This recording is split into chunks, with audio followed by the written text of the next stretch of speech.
yaudara da ƙarya duka yau sun bulbulo sabon salo.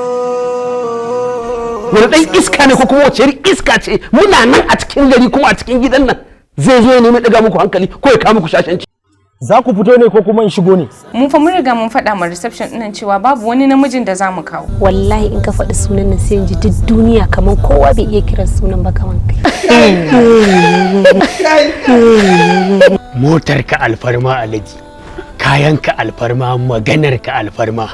Ai hajiyoyi na juya salalla yadda suke so kuma sukan juya nerori yadda suke so sannan kuma suna zuwa ƙasashen da suke so. Alhaji kai fa ka gode wa Allah, kaga ga kuɗi ga kyau ga basira. Mu haɗe kanmu ya zama na muna yin we have to work together, me step din mu ya zama ɗaya.